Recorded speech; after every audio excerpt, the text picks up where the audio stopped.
আবার সংযুক্ত হলাম বেগম রোকেয়া বিশ্ববিদ্যালয় থেকে। আজকে জুলাই শহীদ দিবস উপলক্ষে দিনব্যাপী যে কর্মসূচি হচ্ছে বেগম রোকেয়া বিশ্ববিদ্যালয়, সেখান থেকে এই মুহূর্তে যেখানে আসি এটি হচ্ছে জুলাই শহীদ দিবস উপলক্ষে জুলাই চিত্র প্রদর্শনী। যেরকমটি ক্যামেরার চোখে দেখছেন যে জুলাই গণ অভ্যুত্থানে বেগম রোকেয়া বিশ্ববিদ্যালয়ের শিক্ষার্থীদের আন্দোলনের সময়কার চিত্রই কিন্তু ফুটে উঠেছে এই চিত্র প্রদর্শনীতে। আর শিক্ষার্থীরা কিন্তু ঘুরে ঘুরে দেখছেন এই চিত্রগুলো, তারা কিন্তু অংশগ্রহণ করেছিলেন এই চিত্র প্রদর্শনীতে।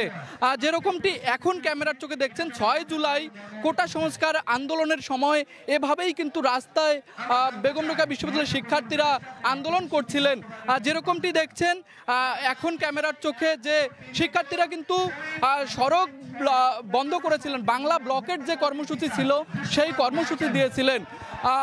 আমাদের সাথে এই মুহূর্তে রয়েছেন বেগম রোকেয়া বিশ্ববিদ্যালয়ের বৈষম্য বিরোধী ছাত্র আন্দোলনের যিনি সংযুক্ত ছিলেন, জাহিদ হোসেন জয়। আপনি তো আবু সাঈদের সাথে সংযুক্ত থেকে সবসময় আন্দোলন করেছিলেন এবং আপনার সহযোদ্ধারা আপনাকে স্লোগান মাস্টার উপাধিও দিয়েছে। একটু বলবেন আজকে এই দিনে এসে আপনার অনুভূতিটা একটু জানাবেন।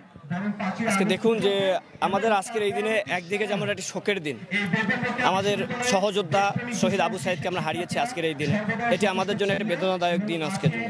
সেই সাথে আমরা এই দিনেই একটি স্বৈরাচারীর মসনদকে ভেঙে চুরমারের একটি সূচনা যে হয়েছিল আজকের এই দিন থেকে শুরু হয়েছে। এই দিক থেকে আমরা আনন্দে, কারণ কতগুলো প্রাণের বিনিময়ে আজকে আমরা স্বাধীনতা 2 বলে, যেটাকে আমরা 2.0 বলি, যে স্বাধীনতা আমরা পেয়েছি, এটি আজকের আমাদেরকে একদিক থেকে যেমন বেদনার দিক থেকে আমাদের আনন্দদায়ক এই দিনটি আজকে আমাদের কাছে।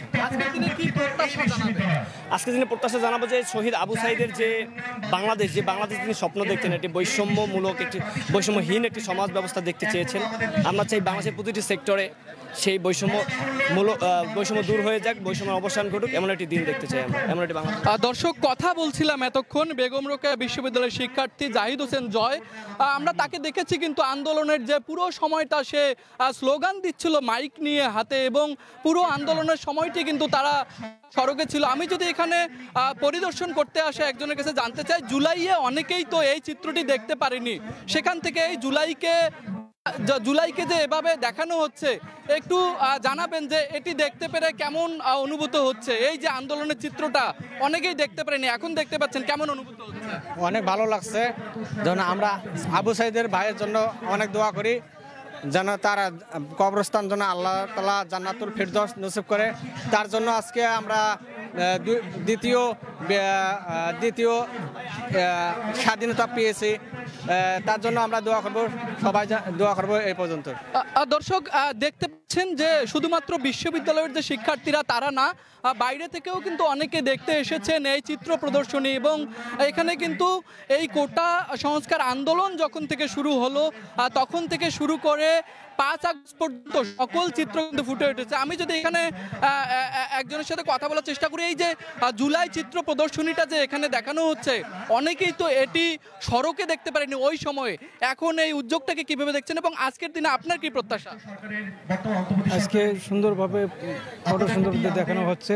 আমরা এখানে আবু সাঈদের প্রদর্শনী দেখার জন্য আসছি এবং আমরা খুবই দুঃখিত যে আমার ভাই মারা গিয়েছে। তার জন্য খুবই সে একজন ভালো শিক্ষিত ছেলে ছিল, সে মেধাবী এবং সুন্দর, তার জন্য খুবই আমাদের দুঃখ হয়। আজকের দিনে আমাদের প্রত্যাশা হলো যে আমরা দেশের যে নাগরিক, আমার ভাইয়ের যে রক্ত হয়ে গেছে, সেই রক্তের তার জন্য আমরা শাস্তির দাবি করতেছি, যারা তাকে হত্যা করেছে তার জন্য শাস্তির দাবি করতেছি।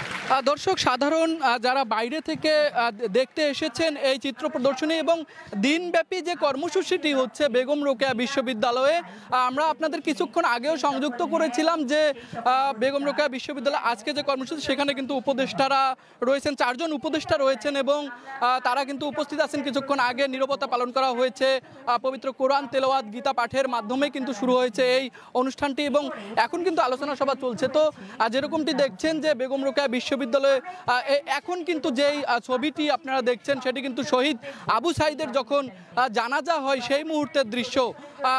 এই শহীদ আবু সাঈদের জানাজা নিয়েও কিন্তু যথেষ্ট যুদ্ধ করতে হয়েছে তার সহকর্মীদের। আমরা যেরকমটি জানি যে শহীদ আবু সাইদ যখন বেগম রোকেয়া বিশ্ববিদ্যালয়ের গেটে যখন সে শহীদ হলো, তারপরে কিন্তু তার লাশটি পুলিশ ছিনিয়ে নেয় এবং পরবর্তীতে কিন্তু রাতে তার জানাজা হওয়ার কথা, তাকে দাফন করার কথা থাকলেও কিন্তু সেটি পরবর্তী দিনে গিয়ে হয়। তো এই যে চিত্রগুলো, এগুলো কিন্তু একটার পর একটা ফুটিয়ে তোলা হয়েছে এই চিত্র প্রদর্শনী থেকে। যেরকমটি এখন দেখতে পাচ্ছেন ক্যামেরার চোখে, যে যেই গাড়িতে করে পুলিশ সদস্যরা যে গাড়িতে করে গুলি ছুঁড়েছিল, সেই গাড়িটি কিন্তু এখন ক্যামেরার চোখে দেখতে পাচ্ছেন। এবং 2024 সালের 18 জুলাই মডার্ন মোড়ে আহত শিক্ষার্থীকে যে তার সহপাঠীরা, সহযোদ্ধারা নিয়ে যাচ্ছে, সেই দৃশ্যটি কিন্তু এখন দেখতে পাচ্ছেন। তো এই যে সার্বিকভাবে যে কোটা সংস্কার একটি আন্দোলন কিভাবে জুলাইয়ে গণ অভ্যুত্থানের রূপ নিল, এক দফা দাবিতে রূপ নিল, সেটির কিন্তু পুরো চিত্রটাই কিন্তু এই চিত্র প্রদর্শনীতে উঠে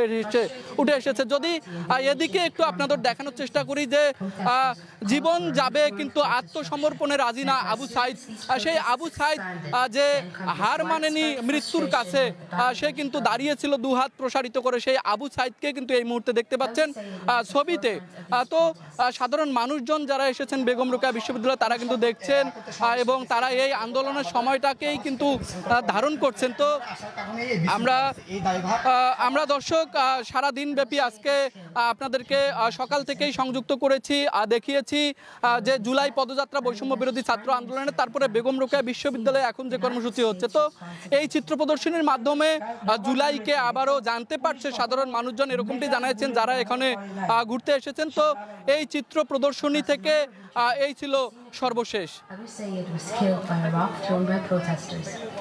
Police had only rubber bullets during the incident, and I would say its fellow protesters